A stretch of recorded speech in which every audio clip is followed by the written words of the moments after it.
All right, everyone. Welcome back. It's got Show and Brendan here with me, Chris. What's going on? How you doing? We're just going to go ahead and go straight into a topic that we've been anticipating for a few days now, just talking about horror games, but not just any horror game, right? When you talk about the horror genre, it's either you're a cult follower and it's just your favorite game because, it just executes on what you like the best, or it could just be one of those cinematic horror games that just blow you away with their realism in the graphics. But we're gonna talk about the ones that people don't really mention a lot. They fly under the radar, is what we were saying earlier. What do you guys think about under the radar horror games? Yeah, I think there's a lot of them. I mean, when you think of horror, I feel like you think of like the big name franchises like Resident Evil, Dead Space. There's like so many out there. It's such a fleshed out genre, so many different subsects and like old ones too. Like a lot of classics people forget about. I feel like so. Definitely a lot to talk about here. Alan Wake is definitely one of those throwback horror games. Oh yeah, easily. Honestly, I think Alan Wake is a great experience that people need to make sure that they at least try once. Well, they made the remake. Did that come out yet, or is it coming out soon? Right, they're doing a sequel, American Nightmare. It's on a couple of platforms now. You can get it on PC. And the remaster. Yeah, it's definitely something you need to experience at least once in life. It's one of those where you can't explain it to someone. You can give them something to read about it, but it's probably best to just play it. Yeah. And it's nice. It's nice to know that we have a great future in horror. Looking forward, there's a lot of awesome horror games that we've talked about. Callisto Protocol being one, which is just a brand new kind of horror with just better graphics, right? And then you have the old games, like when Show was mentioning to us earlier when we were talking amongst ourselves. He mentioned a game called Manhunt. You guys remember Manhunt? Oh yeah. Back in the day? Yep. I feel like the cover of that game is like with the eye is like burnt into my brain forever. Oh man! Like the eye looking through the lock or whatever in the door. It's one of those covers that just was like, wow, who gave that the green light to go on the cover? If the game wasn't so controversial when it got released, I don't think I would have remembered it at all. Exactly, it's one of that is true. It's not like it was a great game or anything like that. Yeah, it was just so crazy. It was hyper violent for the time, and exactly. Yeah, it was banned in a number of places too, right? It was like not allowed to be released, and I mean, you look at the Saw movies coming out, right? They really tested the media in terms of what you can show on screen, right? Yeah, they really just pushed the limits of what people are willing to watch, in a public setting. You guys may not also remember this too, that Manhunt was developed by Rockstar North. Yep, what? I remember that. I did not remember that. Yeah, you remember that? Yeah, Rockstar made Manhunt. Holy crap! Another one in the Rockstar catalog. Yeah, and I actually didn't even realize this. They made a sequel in 2007, Manhunt 2. Also, Manhunt 2. That's with the eye that I'm thinking. That's Manhunt 2 with the eye. It was Manhunt 1 was with the hockey. I always thought it was Jason. That's Manhunt 1 with the guy on the. That's for that. Okay, yeah. Manhunt 2 has the eye. Yeah, I remember that. Condemned also did that with the eye through the hole. Yeah.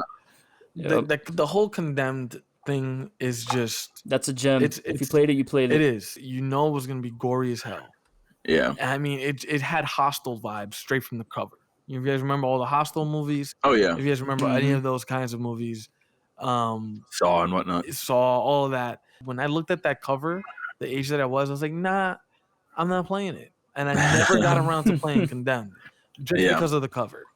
I was like, no, I have no intention of putting myself through this kind of trauma. For no reason. Understandable, I'd say. Nah, see, I felt that way with Fear. That cover was nuts. I was gonna say that was probably that was probably one of the first horror games I feel like I played when I was younger. Was Fear. Definitely an under the radar horror game. A lot of people, when they talk about past horror games and they talk about their top 5, their list and everything. Yeah. Fear doesn't really get mentioned a lot. And because it also kind of got thrown into like the first person I think shooter category a bit too, a little bit. Because the story was great. Exactly. And the effects that they did in terms of the horror elements, with the girl and then the older lady. I was saying that girl was creepy as hell. It was just perfectly done in certain situations, and it was genuinely scary. You were a tactical unit meant for things that were supernatural. Yeah. Fear really had that first person genre shooter and a horror vibe just down pat. And speaking of first person horror games, another one that I think flew under the radar that I always loved, and I think it got unfairly shit on a little bit by some people, is Alien Isolation. Oh, Yep. Man, I bought Remember that that? freaking game on almost every damn platform. Yeah, that game was awesome. I remember playing that. That AI was legendary. Yeah, The way that it would find you, it was one yeah. of the most advanced AIs ever put in any horror game. I don't even think Mr. X, the guy from Resident Oh, Evil Evil 2 in the remake. remake, right? The way he would Yeah, the hunt you, Nemesis system. the Nemesis system and all that. Like, I don't even think Mm-hmm. that was as advanced They probably as built Alien upon the Isolation. ideas of Yeah, it definitely was tagged upon it because he would pop up in certain areas, open certain doors, right? Alien would come through vents and things like that. But it was just the way that it would hunt you, and most of the time it would find you. Yeah, it was a real visceral experience. It wasn't like it was, oh, you just stay here and hide and hopefully it won't. No, it will eventually find you. You have to hope that you get a sliver to get through and get to the other side so it doesn't see you, because Yeah. the movements were completely random. It didn't go in a certain direction every single time. It would go and then it would have an animation where it would stop midway and turn around to catch you moving, thinking, all right, he's walking that direction. No, this is a much more complex AI. I am so happy you brought up Alien Isolation, because that's one of my favorite Yeah. horror games. And I was just thinking too, like I was trying to think back to like what was really the first horror game I remember playing as a kid, or like, at any point, like the first, like what sucked me into horror games in general. Mhm. And I was at first I was gonna say Dead Space 2, because that was like that was like Dead Space 2 was actually the first Dead Space game I played before the first one, because I started those series when it came out, when that one came out, and that playing that game at my friend's house on like headphones really like sucked me into horror at that point. What But then an I also remember. experience. But and I love that. I remember that was such a visceral experience for me playing the Dead Space 2 demo in my friend's basement with like Turtle Beach like surround sound headphones for the first time, being like fully immersed, like holy shit. But I was thinking, like, would you consider Bioshock horror? I guess, right? Like Bioshock's kind of horror, because I also played Bioshock before Dead Space, so, and I loved Bioshock. I played Yeah, that they so, but kind of count it. Some people do, some A people lot don't. of it's a lot of kind of people count it horror-ish. as horror. A lot of people count it as horror for I mean, it's sure. definitely not underrated, but it's It's definitely under it flies under the radar when you talk about horror games. Well, I just want to give an honorable mention to not a whole game, but one segment that was horror-esque, and that's Gears of War Berserker from the first one. Oh, the Berserker mission. Yeah, that Yes. Berserker mission, bro, that was pure terror. That is one of the scariest missions I've ever had. But not even that mission too. I mean, the Krill mission right after it, right? When you're in nighttime and you're kind of just running, through dark patches into light. If you stay in the dark too long, they tear you Right. apart, right? Even those missions were scary too.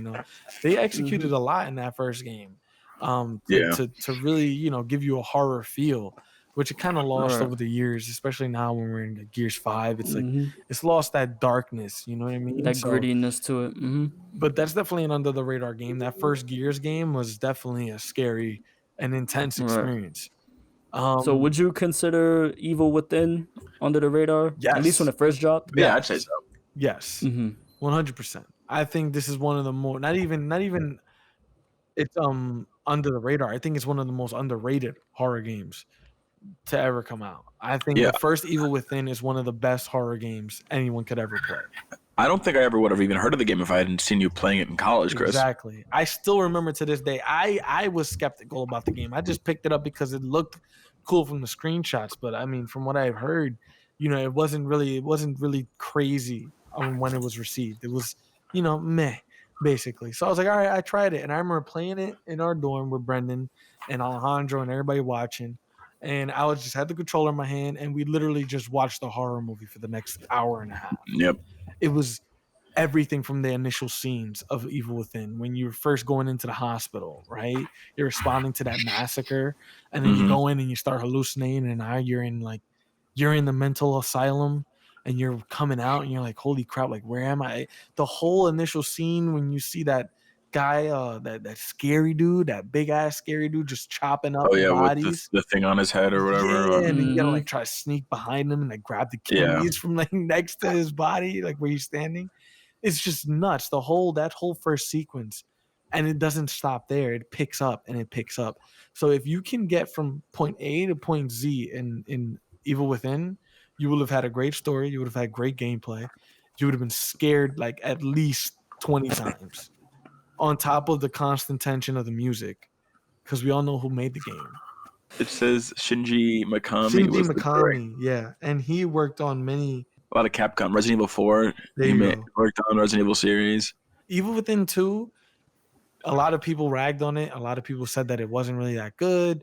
I think that one is another underrated game because the open world worked perfectly for me. It didn't bother me, walking around and having this tense walk with conversations on the way to places and like all of that. Mm-hmm. That was part of the experience. I think they did very well with that game.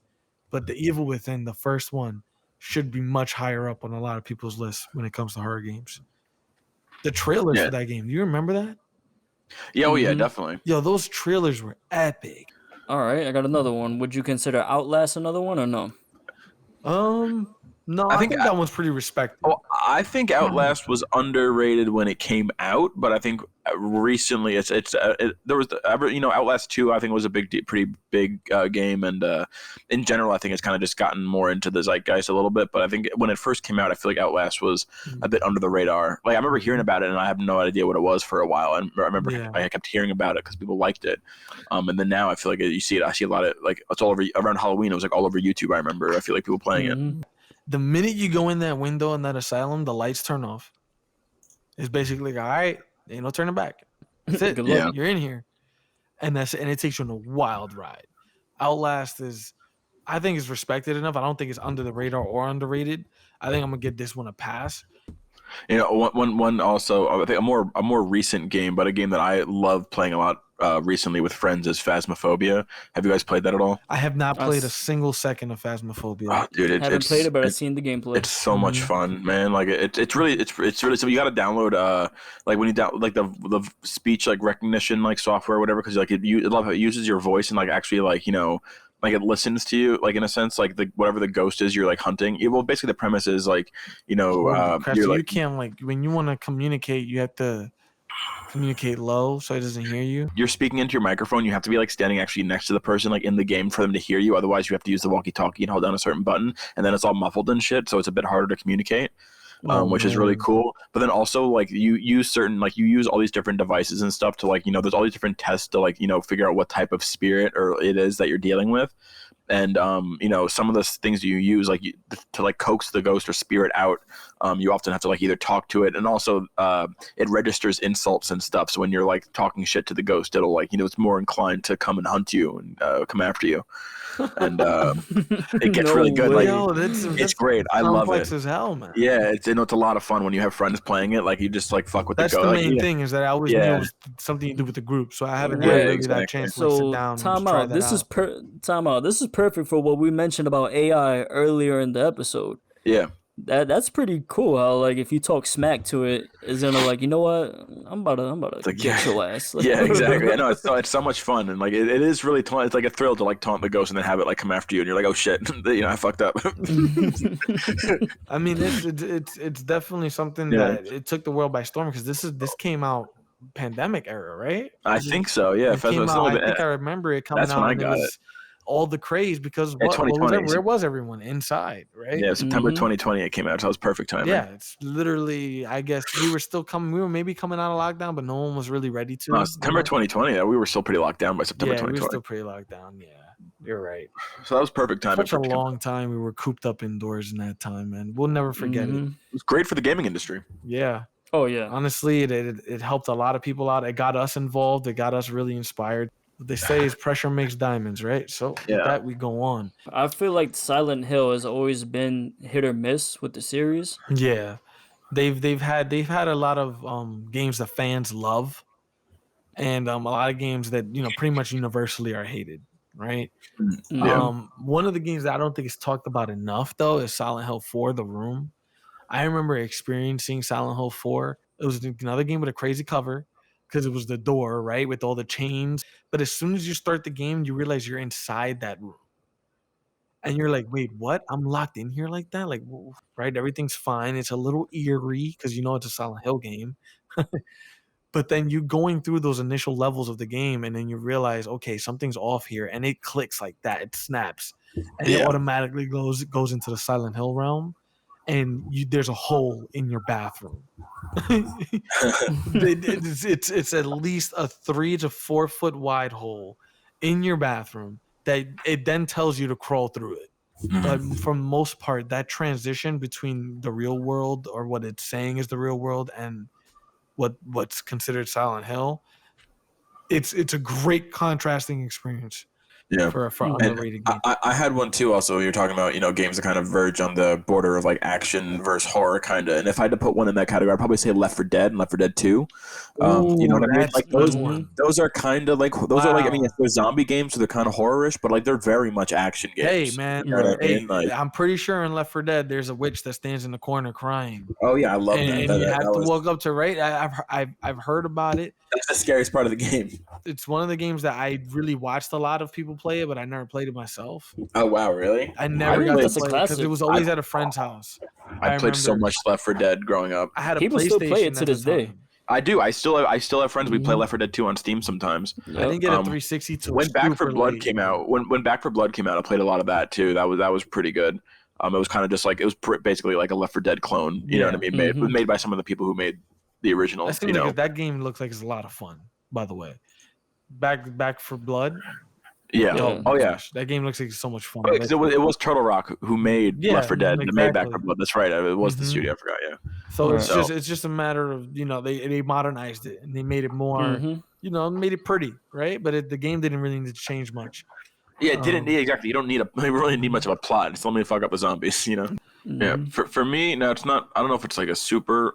It's not really super old game, but still, Amnesia: The Dark Descent. Like that's like one to me. That's like one of the first one of the first few again like horror games that I remember like vividly playing, and really like sucking me in and immersing me into horror. So like in that game like was absolutely terrifying. Because again that was like one of the first games that really put you with no way to really attack or fight back or you know what I mean. You're kind of like just all you can do is run. It's basically a game that Right. said, "Come scare yourself for no reason." That's Exactly. basically what Amnesia: The Dark Descent. See how far you can get. That's See what how it basically far, see is. how much scaring you can take. And I have an interesting story about my time with the game. Yeah. I remember playing it in college with everyone around, and I played the first level, and with headphones on, turn off all the lights, everything, just making sure that the atmosphere was right. I just remember going through. You wake up, you don't know who you are, right? The whole idea, amnesia, right? Yeah. And you're in this like I guess Victorian type place. It's obviously a old London atmosphere, and wherever you are, and you're going around, you're walking around, and you're getting some stuff, and I just remember just maybe some ankle deep water that you end up in around in the first areas, and out of nowhere just doof, doof, doof, doof. I'm like, oh, what is that? And you can't do anything. Your running is Can't look at him. deadly slow. I mean, the speed that you run at is just ridiculous. Yeah. So it's just I remember playing that level. I put the controller down, and I have yet to finish Amnesia. One of my proudest achievements is that I beat Outlast. Yeah. That's one can of see my that. proudest achievements is that I That's actually okay. beat Outlast. That's a stressful game, bro. I'm happy I beat that. Now that I beat that, I think Huh. if given the right motivation, I could maybe beat Amnesia. But Amnesia was I already put it on another level when it comes to horror. It's like that. It's the helplessness. I feel like that's what really gets Yep. you. To me, it's like the literally like feeling so innately helpless. You can't do anything. That is just like it really adds to it. Yeah. And I mean, I really like the fact that Outlast is helpless, but you also feel like you have a duty to complete. So, right, you have to record as much as possible in that game, right? You have to take out your camera and try to record the horrific things that you see. So, and by doing that, you further the story. Well, since you beat Outlast with your camera, try doing it without the camera. Nah. I use that. I did that on purpose to just linger around areas for no reason. That way I don't have to go forward to the next room. I just pretend I was recording shit, just seeing if I can find anything to record. Oh my god, that's how you coped with your stress. I'm ready for Outlast Trials. I think is what's coming out in a little bit. Yep, I It's think new it's 4-player Outlast. co-op. Yeah. Oh man, that's gonna be a lot of fun. But I'm hoping it maintains the horror aspect and then puts that in co-op because ain't nothing like getting scared with your friends. Right. I'll That's tell very you true. right now. and just everyone gets scared together. Yeah, that's why horror is one of the best genres to experience as a group. Exactly. Movies and video games all around, By the really. way, have any of you gotten to play The Quarry or see gameplay of it? I've seen gameplay, but I haven't played it What myself do you yet. think about the gameplay of it? I think it looks great. It looks very cinematic. I hear that like some people said the gameplay isn't that good because it's very much just like press a button and then Right. things happen. That's what I feel like. That's what I feel like. Supermassive is kind of taking that role of just you can play through it, but really it's a movie. Yeah, exactly. It's very much like a cinematic experience. But great episode, fellas.